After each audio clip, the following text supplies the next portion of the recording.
గతంలో ఎమ్మెల్యేలుగా పనిచేసిన వైసీపీ నాయకులు ఏ రోజు కూడా నియోజకవర్గాన్ని పట్టించుకోలేదు. పైపెచ్చు కక్షపూరిత రాజకీయాలు చేయటం మనం చూసాం. ఈ రోజు గౌరవనీయులు నారా లోకేష్ గారు ఎమ్మెల్యేగా అలాగే మంత్రివర్యులుగా ఈ యొక్క నియోజకవర్గాన్ని కన్న బిడ్డలాగా చూసుకుంటున్నారని చెప్పడానికి ఇదే నిదర్శనం. ముఖ్యంగా ఎవరైతే చేనేత కుటుంబాలు ఉన్నాయో ఆ కుటుంబాల్లో వర్షపు నీరు వచ్చినప్పుడు మగ్గన కుంటలో నీళ్లు వస్తాయి, వాళ్ళకి పని ఉండదు, ముసురున్నన్నాళ్లు కూడా పని ఉండదు. అలాంటి టైంలో వాళ్ళకి తినటానికి కూడా డబ్బులు ఉండే పరిస్థితి ఉండదు, ఎందుకంటే రోజువారీ కూలీకి వాళ్ళు పనిచేస్తారు కాబట్టి. అలాంటి వాళ్ళందరికీ కూడా ఈ రోజు పెద్ద మనసుతో నారా లోకేష్ గారు చొరవ తీసుకొని ప్రతి ఒక్కరికి కూడా 50 కేజీలు బస్తా బియ్యం, అదే విధంగా పప్పులు, ఉప్పులు, ఉల్లిపాయలు, పంచదార, కందిపప్పు, వంట నూనె అన్ని సమకూర్చి సరుకులన్నీ కూడా వారు ఇవ్వటం జరుగుతుంది. వారి యొక్క ఆదేశాల మేరకు మేము అందరం కూడా ఇక్కడ అటెండ్ అయ్యి వాళ్ళకి ఈ రోజు ఇక్కడ డిస్ట్రిబ్యూషన్ చేయడం జరుగుతుంది. ఈ చేనేత కుటుంబాలు అందరి తరఫున నారా లోకేష్ గారికి మేము అందరం ప్రత్యేకంగా ధన్యవాదాలు తెలియజేస్తాము.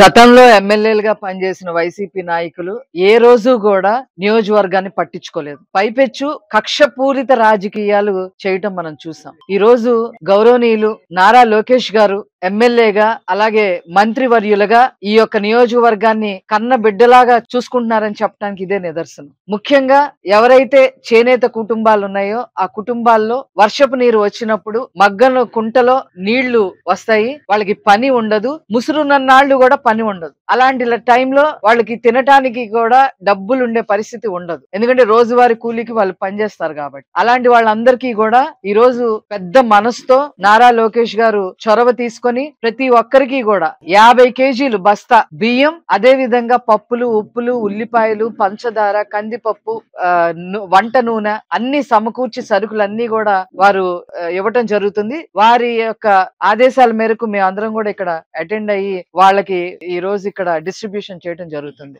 ఈ చేనేత కుటుంబాలు అందరి తరఫున నారా లోకేష్ గారికి మేము అందరం ప్రత్యేకంగా ధన్యవాదాలు తెలియజేస్తాము.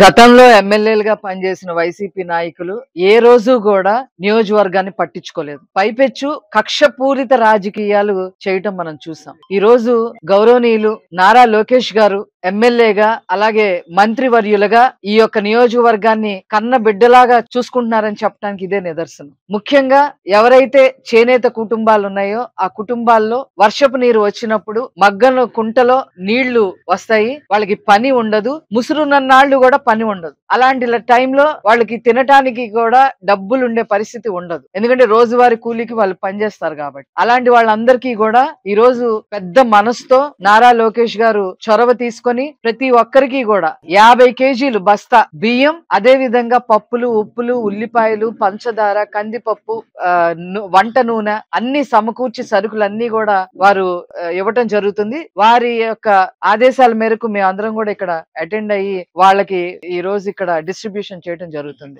ఈ చేనేత కుటుంబాలు అందరి తరఫున నారా లోకేష్ గారికి మేము అందరం ప్రత్యేకంగా ధన్యవాదాలు తెలియజేస్తాము.